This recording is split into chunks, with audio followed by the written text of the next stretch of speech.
Suavemente, bésame, que quiero sentir tus labios besándome otra vez. Suavemente. This is Unrooted right here. Welcome to Unrooted. Welcome everyone to this week's episode of Unrooted Baseball Edition. I got Spencer Vincent here with me. Spencer, thanks for joining me on the show. Pleasure to be here.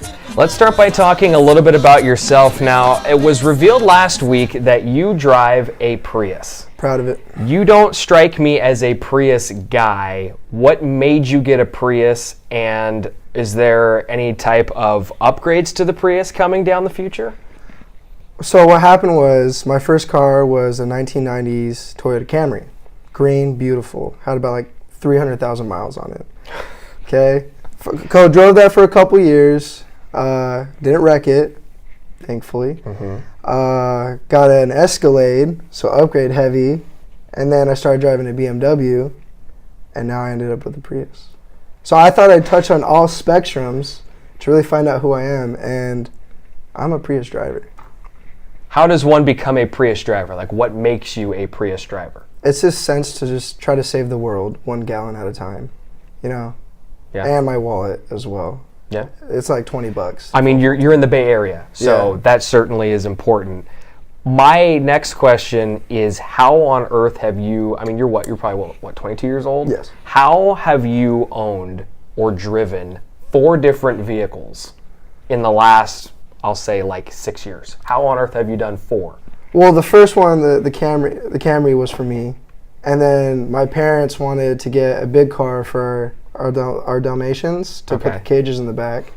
And I ended up just driving it to school. And that had some problems. So my dad originally had a BMW as well. So I was like, I'll drive the BMW to school, Dad, don't worry. And I ended up driving that for a little bit. And my parents work for a solar company, and their go-to car for like the entire forest is a bunch of Priuses. So we got a good deal on it, and they were like, you want to drive a Prius? And I was like, why not? Yeah. So of the 4, which has been your favorite to drive? The BMW. Really? The luxury. I love saving the world, but I got to go foreign. Foreign ain't boring. I mean, an Escalade's pretty cool too. Yes, very quick. But my Prius has power mode, and once I switch that on, there's no stopping me. You can't tell the difference between the Prius and the Escalade. Not in power mode. Not in power mode. No way. Absolutely Blows them all out of crazy. the water. Yeah. Do you see a minivan in your future at some point? I'm a family man, so I plan on having a bunch of little Spencers running around. So I definitely see myself driving a minivan, but like the right kind. You know, Yeah, it has to of course. be. You ever watch Talladega Nights? Yes. You know when he gets really excited about this new. It was a minivan of some sort. It's pimped out. I got to put like at least $100,000 into that thing. Oh my gosh. You know, it has to have all the bells and whistles. That's what I need. What are they going to have in like, I don't know how far down the road this will be. Let's just say this is 10 years down the road or more for you. What kind of bells and whistles are going to be on a car, on a minivan in 10 years? It's kind of dangerous, but like I definitely want like a huge screen right where I'm driving. So like a Tesla. Yes, huge screen. Yeah. Okay. I want one of those things, you know, in like the limos where it goes up and down. So my kids are very annoying. I'll just press that button. a lot of features in the bag, maybe a disco ball. I want to be that cool dad, you know, drive people, hop in the minivan. Spencer Vincent will be the coolest soccer dad around. You mark my words, mark the tape. We're going to revisit this in a few years. Nice. Spencer Vincent's going to be the coolest soccer dad on the planet. I'm glad you brought up the Dalmatians a little bit ago, because I've seen them at the games. I've seen your parents there, and they bring them. And they, in my opinion, they're known for wearing these adorable little dog sweaters. And the weather, of course, hasn't been great, so you got to protect the dogs. Are these something that you endorse? Honestly, that was the first time that they wore those dog sweaters. Was it really? Yes. I feel like I've seen them multiple Oh, times. no. That was the first time. Wow. So I walk over to say hi to my mom and pop, and they start putting on these sweaters. I was like, Mom, what is that? I was like, it's very cold out here. I was like, you know what? I love it. They're already cute as it is, and with those sweaters, it's just, I didn't think they could get any cuter. So where do you go from here? Are you going to get like a full wardrobe for the Dalmatians? I think it's only right that they get fitted. You know, they've been our lucky charm. So I'm thinking Menlo beanie, some sneakers, just full on right there in the backstop. if I'm pitching, I would love to see my Poochies there. I mean, get them up to the broadcast booth too, for a little interview and all the Menlo gear. They would bring some treats. The one is fat. Champ. It's Champ and Niner. Champ's the fat one. I don't want to pick favorites, but the fat one's my favorite. Definitely. So not Niner. Off tape, no. But don't tell me. Probably because his name is Niner. I'm a Niner fan. I know. I can tell. Are you not a Niner fan? I am not a Niners fan. What are you? I'm a Dallas Cowboys fan. All right, this interview's over. We're done. We're done. Take 2. Moving on to the next one.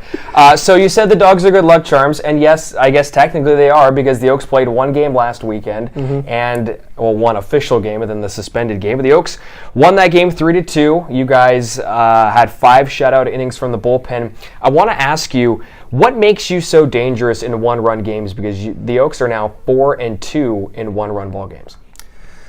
After bringing it back to last year, the pitching did not do what was expected. That was on us, and we decided to flip the script this year.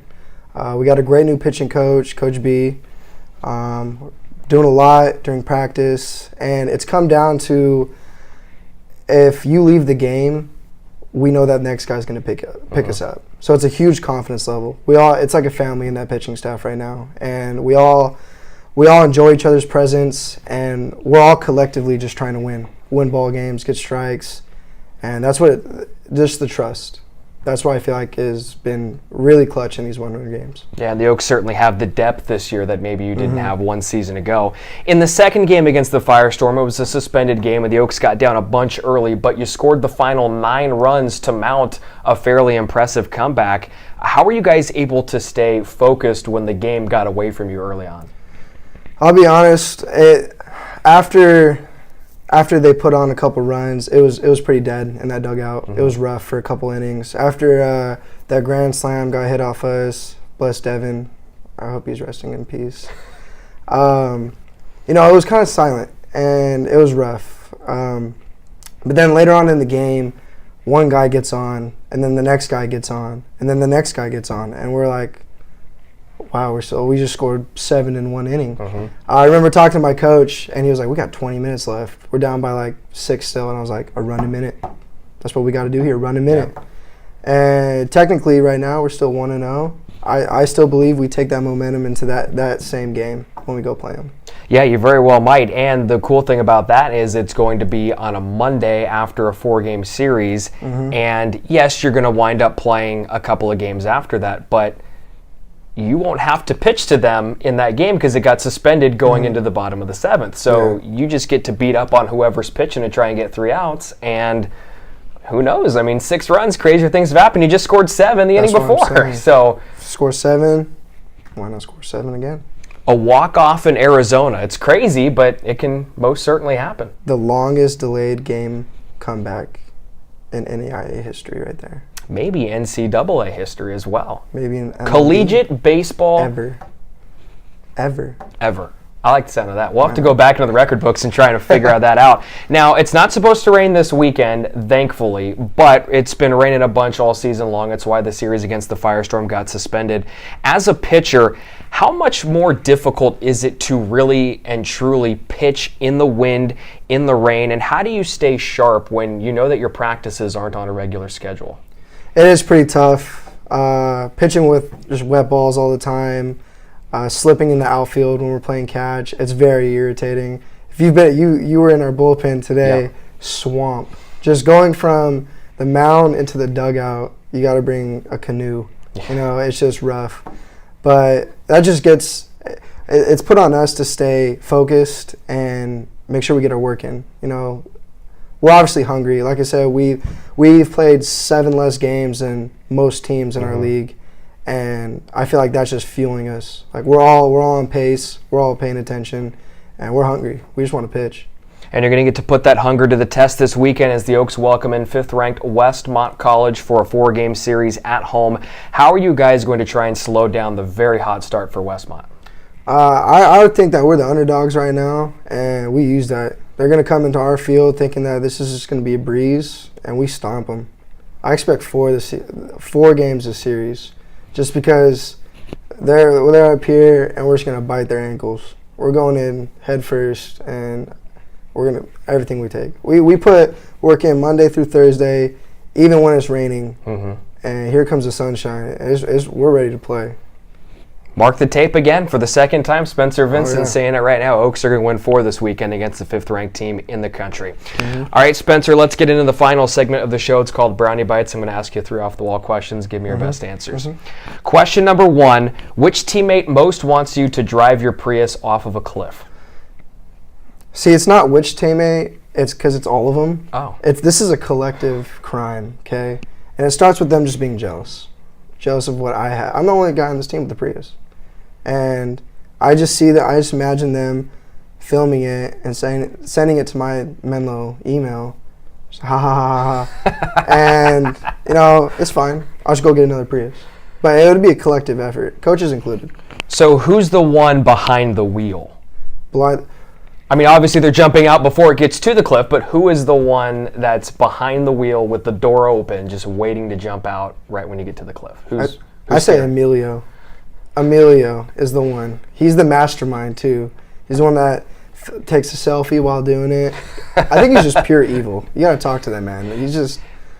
Well, he's worked for us on staff before. He produced our baseball games for you last year while he was out with Tommy John surgery. Yeah. So, I mean, I wouldn't say pure evil, but then again, he's putting on a good face in front of us. Yes, he is. So, but that is crazy, though. He's breaking all these driving rules. Driving with the door open, selfie, maybe Instagram live video while he's doing it. Yeah, totally. And all the while, they're going to send the email to you, and you're just going to go back to the Prius tree, I guess. Yes. Get another one. A new one, upgraded one. What kind of upgrades? See, the new ones, you can drive like 25 miles on just a straight electric. Oh, but yours can't? No, it can't. Unfortunately. Mine's 2010. Oh, okay. So you're going older Prius. Yeah. Yes. Okay. So maybe we should drive it off of a cliff. Get you a new one. The new one that you deserve. Then I'll be behind the wheel if I got to put my baby down. If it's going to go down, I got to put it down. You're going to do it. Yeah. Fair enough. Question number 2. Which teammate thinks that those dog sweaters that your Dalmatians have should belong on any type of animal? I say Zion Springer. Okay. For one, I just don't think he's all there. When you look at him, he just has this like blank face where he just stares through you, and I feel like honestly he tried to put on the sweaters himself. No other animal. He's just like, oh, this look good on me. You can just put it on. Be a little snug, I imagine. I felt him very snug. They'll keep you warm. Oh, I bet. That's why it was a perfect sweater of choice for the dogs this past weekend because it was. Very cold. My parents actually told me, we'll try to stay for the second game, but if our dogs get cold, we're going to have to leave. Word for word, that's what my mom told me. I think that also might just be an out as if to say, hey, really, if we get cold, we're going to go. Yeah. Because, I mean, honestly, if it were up to me, I probably would have left too. I feel it. But I had to broadcast. Yeah, so you did a great job, though. Well, thank you. It's difficult when you guys got down a bunch early, but game 1 was fun. Game 1 was fun. I did enjoy that. Question number 3, last one. Which combo of teammates would beat any other pairing of people in a jousting match? I'm saying Tyler Kennedy and Chris Lopez. Just because the weight combined is unimaginable. You can't even think of it. Yeah. You can't stop that. So would you go Tyler down low and Chris on top? I feel like I put Chris on bottom just because he's 40 years old. He's a freshman too. Yeah. But he has knowledge. Like he knows the moves. And Tyler's just this weird freshman. He needs to be up top. He's just gonna throw himself at him and pray for the best. But that combined, nothing in the world is stopping that. For those of you who don't know and didn't happen to catch the 40 minutes of live stream we did on Saturday, during the rainout between Menlo and Arizona Christian, there was in fact a pregame jousting match between 2 of the Firestorm players and 2 of the Oaks. It was Zian Covington Hunt and who was on top? See, I didn't see that actually. I was down in the pen, being a good little lad. Yeah. And I saw the end of it. There's all this cheering and stuff. But no, I didn't see this. Yeah, I don't either. I want to say it was Dobar, but I know for a fact that he did the tarp slide. Yes, I saw that part. Yes. That was hilarious because I heard the Firestorm booing, and I'm thinking, oh no, are we getting like a little pregame tiff going on here? And then acting manager Nick White comes out, and he starts booing you guys too. And I'm thinking, well, what's going on here? And then all of a sudden I see Dobar coming out of the dugout wearing almost nothing and sliding on that tarp. Yeah, no, that was fun to watch. And the Nick booing us is a constant thing. Is it? Yeah, he boos us a lot. It doesn't seem like it's good for morale. It's great for morale. I think it was like hey, do better. Boo. I expect more out of you guys.